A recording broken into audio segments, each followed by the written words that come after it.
Hi GI Bob the Axeman Hildebrand here with Aaron Moore, the head of the GI Tech Department. Say hi, Aaron. Hello. Excellent work. Now today we're going to be going over the finer points on the internals of the Krytac CRB. So without further ado, let's get inside the gun.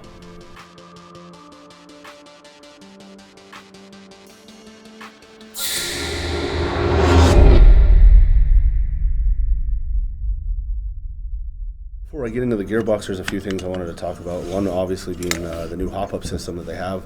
The hop-up system has positive clicks and it's numbered, so you can actually dial in your hop-up really well, and you know where you got to go back to. I don't know if you can hear it, but each one of those you can actually feel and hear as you're adjusting your hop-up. So let's get into the rest of the gearbox.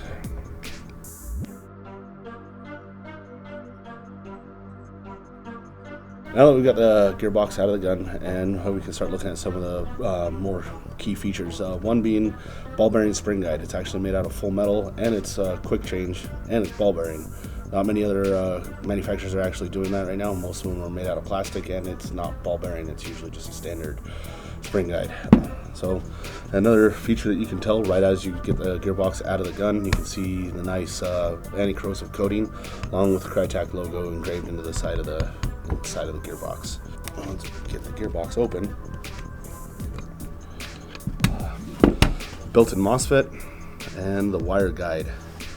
Now the wire guide is just a little piece of plastic that actually covers up the wires that run back and forth from the MOSFET to the trigger switch, which is actually a nice feature because a lot of times when you're putting your motor in and out, after a while your wires start moving around, and you can just pull your motor out and catch your wires and completely destroy them. Other than that, I mean, it's also got 8 millimeter ball bearing for the gears.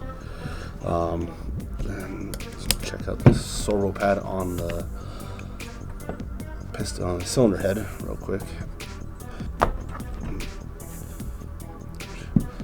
With it being pre-installed on there already, that means your AOE is corrected right out of the box, so you're not going to worry about things like stripping out the back tooth of your piston. It actually adds a little bit of longevity to the life of the gun. Let me pull the gears out real quick. One of the other features, it's a self-correcting spur gear, which is actually pretty cool. The spring that's on this isn't as weak and as flimsy as some of the other ones out in the market, so it actually does its job and keeps it in the correct position where it's not just going to kind of be bouncing around. If you can see right here, there's a little window right here on the side of the gearbox. What that does is it actually lets you see the engagement of the sector gear to the piston, and also you can use it as a lubrication port, where you can, if you think your gears are running a little rough, add a little bit of lubrication to the side window. With the features that I've gone over so far, and the features that Krytac is going to be coming out with later on down the line, they're going to be a company that you're going to want to keep an eye on. They're going to be changing the game of Airsoft with their innovations and the things that they're developing for their gearboxes. All right, well, I'm pleased as punch to have Tim back here in the studios, and honestly, I know a lot of us here at GI, in fact, most of us here at GI, are eagerly awaiting the release of the Krytac CRB as well as the rest of their guns. Tim, what are your thoughts on the release of the Krytac line of, well, the CRB and more? Well, I mean, we're just excited to have it on the market, as you guys are. They've been eagerly awaiting it. We wanted to make sure we released the gun in its final form, well, at least make sure it was ready for the market. Obviously, we wouldn't want to release it prematurely, but to be completely honest with you, I am personally very excited for the 22 release of Krytac. So Airsoft is just the beginning. The brand is going to be evolving a lot in the future.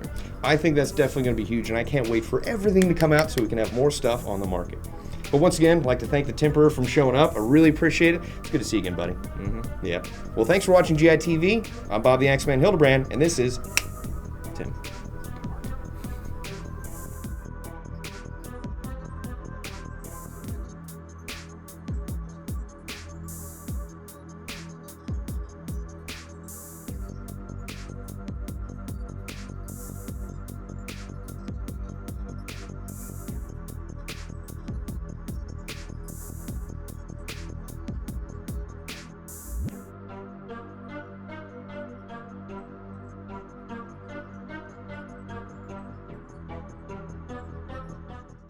Hi, GI TV. Bob the Axeman Hildebrand here with Aaron Moore, the head of the GI Tech Department. Say hi, Aaron. How you doing? Now, we've also got Tim Sargent in the studio, but he is resolutely refusing to be on camera, which leads us with some questions. Is Tim nervous?